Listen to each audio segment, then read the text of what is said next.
So picture this. It is 2026. Rent has officially evolved into a mythological creature, eggs require a financing plan, and the global economy is basically the Hunger Games, but with worse outfits and high-speed Wi-Fi. Naturally, I decided this was the perfect fiscal environment to try and build an audience for my art.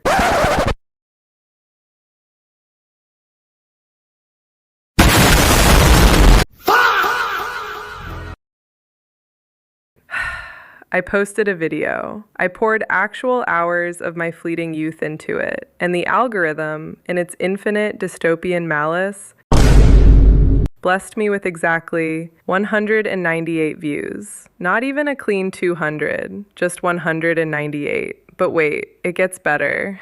I click the metrics and I am hit with a 47.8% skip rate. Nearly half of the people who saw my content fled within the first microsecond, like they accidentally opened a text from their ex. Like, who the fuck are you showing my content to?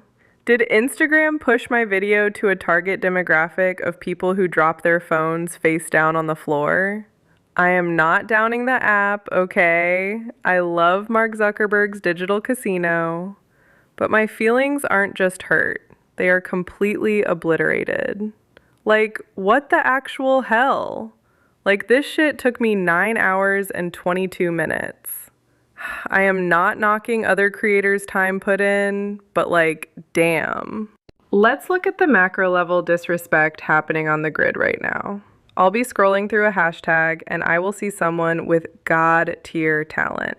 I'm talking about an artist who painted something that looks like it belongs in the Louvre, posted to a tag with 850,000 posts. And their metrics? 2 likes, 18 followers. One of those likes is definitely their mom, and the other is a bot offering them an exclusive partnership to sell teeth whitening kits. How do you build a platform with billions of users and somehow engineer a discovery system that functions like a broken vending machine?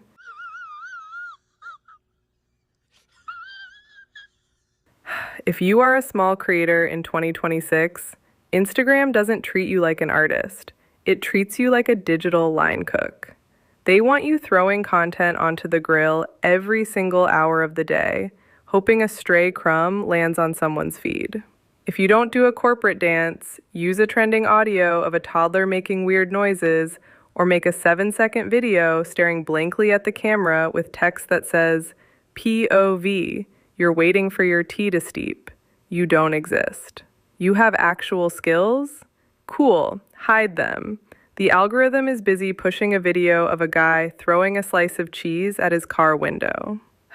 It sucks. It genuinely sucks. And because the algorithm refuses to show me human talent, I end up wandering into the dark, unhinged corners of the internet to rot my brain. I'm scrolling through Pinterest, trying to find inspiration, and I see an ad for a site called ebookrenta.com. It promises manga, mature manga, for sophisticated, grown-up individuals like myself who appreciate narrative nuance. So I click it.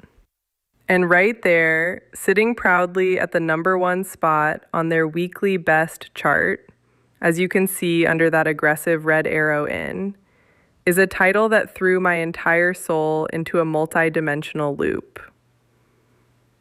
My dear older cousin is a monster, brainwashed in an erotic dream. Toys, oral, and clitoral torture to endless orgasms. Excuse me? Cousin? Ew. Look, I didn't read it. I saw the cover art. My biological fight-or-flight response kicked in, and I immediately closed the tab. But I am genuinely, deeply curious. What are we doing here? What is the collective psychology of the internet right now? Motherfuckers are out here dating their cousins in literature, and it's the #1 weekly best? Is the bar for romance so low in 2026 that we had to go raid the family tree? Look, if there is someone out there in the comments who has actually read this and it turns out the plot is just a massive misunderstanding, like maybe he's not her biological cousin, or maybe cousin is just a tragic mistranslation for guy who lives down the street and occasionally hovers bloodthirstily over my bed, please correct me. Because right now, I've got the game twisted. Until proven otherwise, hard pass, not reading it. My family reunions are awkward enough without adding a vampire dynamic. But let's look past the casual incest for a second and address the broader systemic issue plaguing the publishing industry. Why are manga titles now formatted like a damn encyclopedia entry? Look at rank number 2 right next to our monster cousin. Let me read this verbatim. This paladin, who I thought was just a childhood friend, confessed his lifelong obsession with me in the secret room of a dungeon? That is not a title. That is a summary. That is a police report. That is the entire plot, the character arc, the setting, and the emotional climax of the first 3 volumes pasted onto the cover. What happened to Brevity? What happened to titles like Naruto or Death Note? Short, punchy, iconic. Now, authors are out here writing entire essays before you even open the book. Look at rank number 4 on that same. Fuji's Insatiable Desire, 10 Things.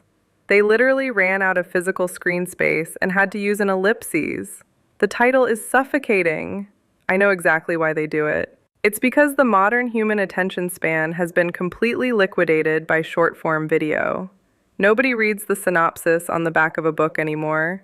So the authors are forced to scream the entire premise of the story directly into your eyeballs while you're scanning the shelf.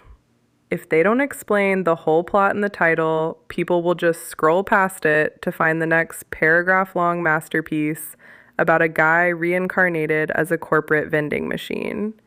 If you've actually read that cousin manga, please save my sanity in the comments and tell me it's a mistranslation.